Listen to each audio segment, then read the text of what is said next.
ومن دعا الیہ ہدی الی صراط مستقیم، جو اس قرآن کی طرف لوگوں کو بلائے گا، کسی اور کو ہدایت ہو نہ ہو، اس کی ہدایت ہو گئی۔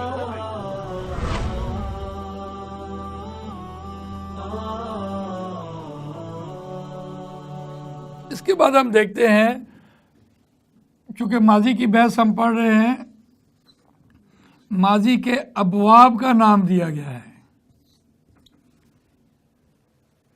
ماضی کے ابواب، یہ ہر ماضی کے حوالے سے، الفاظ کے حوالے سے ایک پورا چیپٹر کھلتا ہے، اور وہ جو ابواب ہوتے ہیں اس کے پیچھے انسان کی پوری اپنی شخصیت موجود ہوتی ہے کام کے حوالے سے۔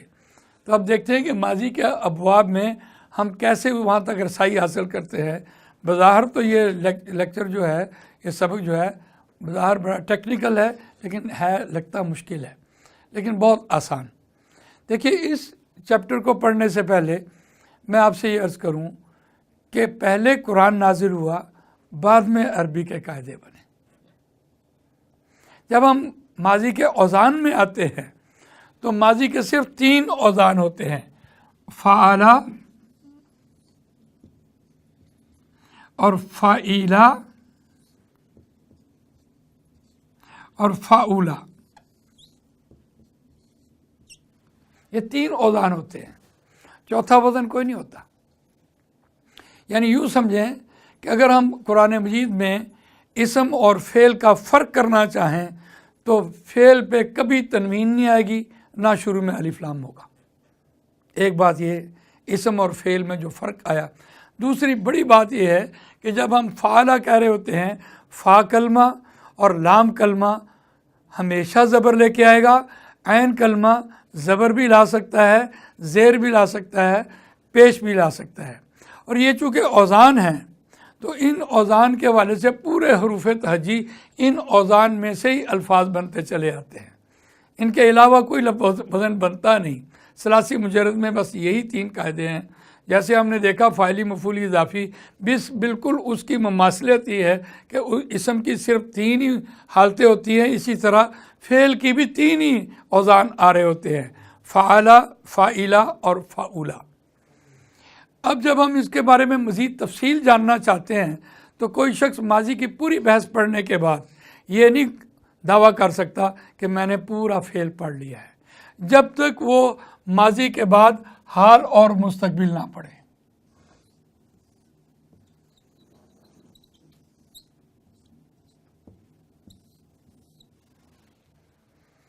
جب حال اور مستقبل پڑھنے کے لیے دیکھا جاتا ہے تو پھر ان کے اپنے اپنے اوزان بھی بنتے ہیں۔ تو عربی گرامر یہاں سے آ کر ایک اعتبار سے مشکل ہو جاتی ہے کہ اس کا روٹ ورڈ سمجھ نہیں آ رہا ہوتا کہ بنے کیسے۔ دیکھیے، قرآن مجید میں ایک لفظ بولا گیا، فتح۔ اب یہ تو فیصلہ کن بات ہے کہ 3 حرفی ہے اور یہ ماضی بھی ہے، فیصلہ کن بات ہے۔ اور یہ بھی فیصلہ کن بات ہے کہ یہ فعلا کے وزن پہ آیا ہے۔ پیٹرن وہ تھا، لفظ یہ بنا، یعنی پیمانہ وہ ہے، اس سے آپ جو چیز مرضی آگے تول لیں، الفاظ وہی ہوں گے۔ اب یہ ہم کہہ سکتے ہیں کہ یہ فتح جو ہے اس کا مادہ کیا ہوگا، فا، تا اور ہا اس کا مادہ ہوگا، پھر وزن کیا ہوگا، فعلا اس کا وزن ہوگا۔ ایک پیٹرن جو ہے، جو اپنا جو ہم نے سٹینڈرڈ بنایا۔ لیکن قرآن مجید دیکھا گیا تو دیکھیے، فتح قرآن مجید میں اس کا مضارع بیان ہوا ہے، یفتح۔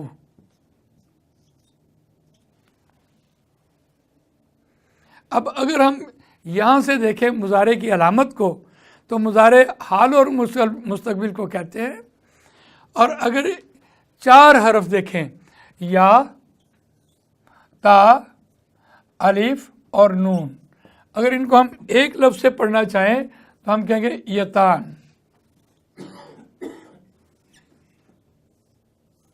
یہ ایک لفظ یاد رکھ لیں، بس کافی ہوگا۔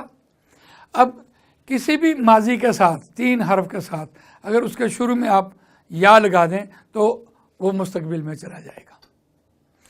بس اس کی جو آخری اعرابی حالت ہے وہ آپ پیش والی لے آئیے. اب مضارع میں تو ہمیں یہ پتہ چل رہا ہے کہ چونکہ پیش ہے لہذا یہ فاعلی حالت ہے، لیکن ماضی میں یہ بات ہمیں سمجھ نہیں آ رہی تھی. ماضی میں ہم نے سیغے سے پہچانا، لیکن مضارع میں ہم اس کی علامت سے اعراب سے پہچان لیں گے. تو یہ ایک آسانی کی بات ہے. مضارع حال اور مستقبل میں بات چلی گئی، وہ کھولتا ہے یا کھولے گا. اسی طرح جب قرآن مجید پڑھا گیا تو قرآن مجید میں ایک لفظ اور دیکھا گیا، ضربا یضربو.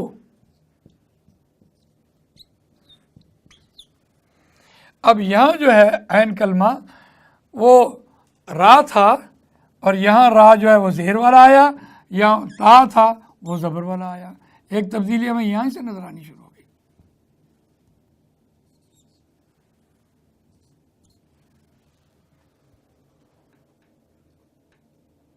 اب پھر قرآن مجید میں دیکھا گیا تو تیسرا لفظ ہم نے دیکھا قرآن مجید میں، تو نصرہ بولا گیا ینصرو.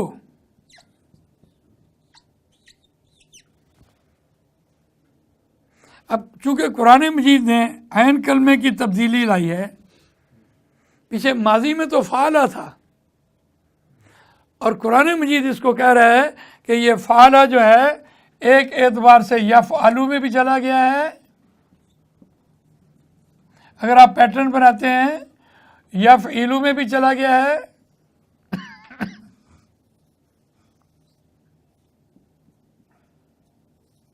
اور یفعلو میں بھی چلا گیا ہے.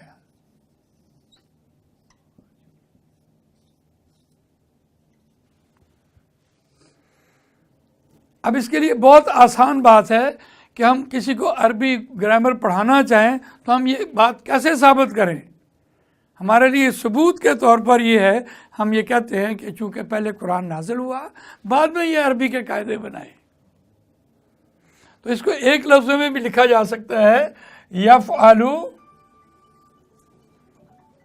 یفعلو یفعلو یفعلو، یہ بھی کیا جا سکتا ہے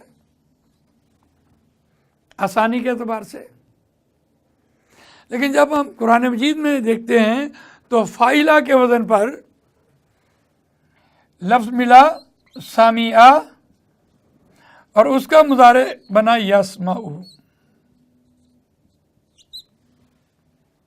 اب یہاں عین کلمے کی تبدیلی جو ہے، اگر ماضی میں عین کلمہ زیر والا تھا تو مضارع میں زبر لے آیا. اب دیکھیے قرآن مجید میں حسیبہ یحسبو،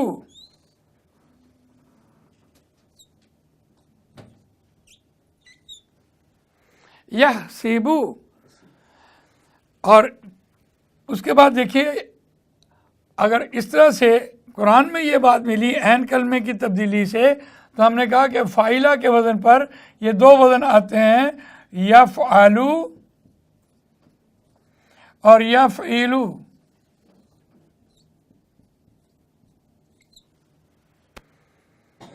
اور آخری جو اس میں باب بنا ہے وہ کروما یکرومو.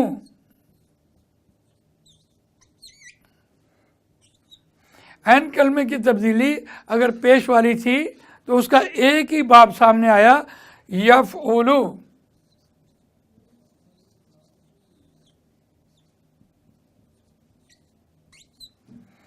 یفعلو. اب یہ 6 باب بنے. ان کی علامات کے طور پر عربی دانوں نے یہ کام کیا، فا کلمہ، ضاد، نون، یہ علامات کے طور پر سین اور ہا اور کاف. آسانی کیا پیدا ہوئی کہ اگر ہمیں کوئی بھی الفاظ، وہ لوگ جو روزانہ قرآن پڑھ رہے ہوتے ہیں، قرآن کے حافظ ہیں، ان کو یہ مشکل نہیں آتی کہ ماضی کا مضارع ہم کیسے بنائیں. لیکن جو لوگ ویسے ریسرچ کرنا چاہ رہے ہوتے ہیں، کبھی دیکھتے ہیں کبھی نہیں دیکھتے، تو ان کے لیے کیا ہوگا، مثال کے طور پر لفظ دخلا، ان کو ڈکشنری کنسلٹ کرنا ہوگی، اس پہ اندر لکھا ہوگا باب نون، تو اس سے مراد ہے نصر ینصرو، اس کا مضارع